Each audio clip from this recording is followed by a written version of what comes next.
эше дигәндән ул әлбәттә күзләребезне, колакларыбызны, телебезне тыярга тиешбез.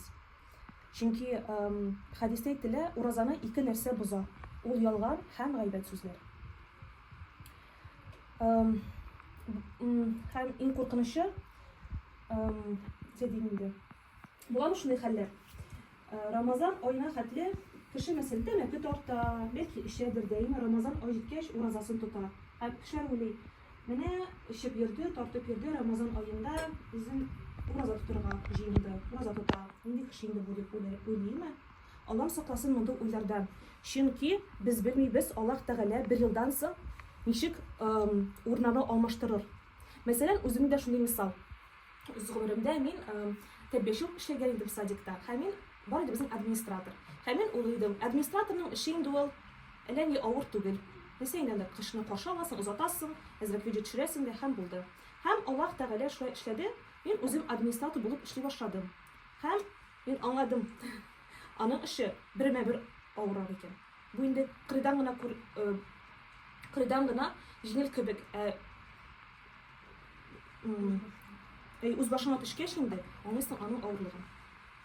Һәм тагын бер мисал гына әйтеп китәм. Оныттым, гафу итегез.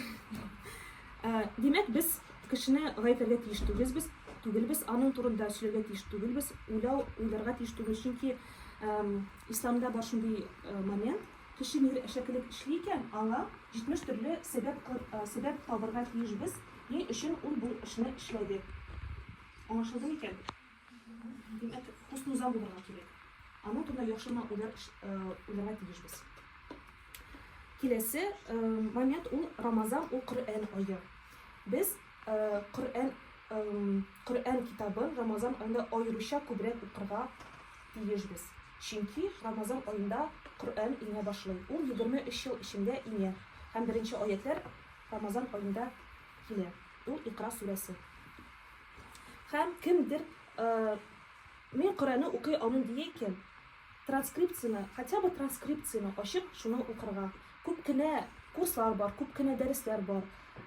Шуны өйрәнсәгез, әлбәттә, һәрбер хәрефе өчен сезгә йөзләтә савап булачак. Шуңа күрә Коръәнне укырга тырышсак иде.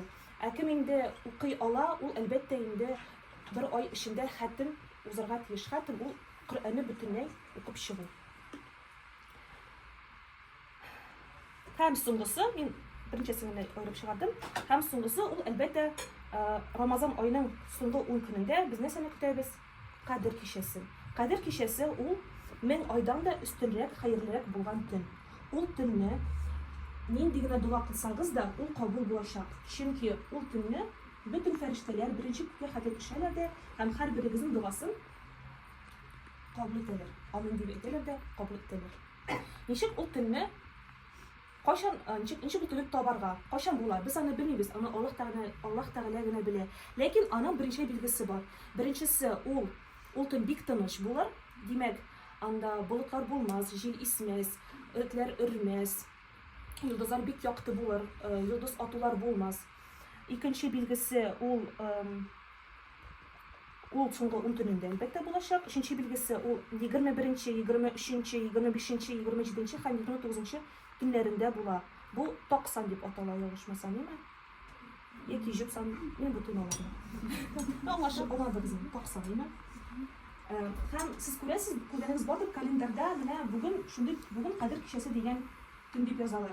Аңа ышанырга кирәк түгел, чөнки без аны бер көндә белмибез. Аллаһ Тәгалә әйтә, ул гына белә, кайчан Кадер кичәсе булачак.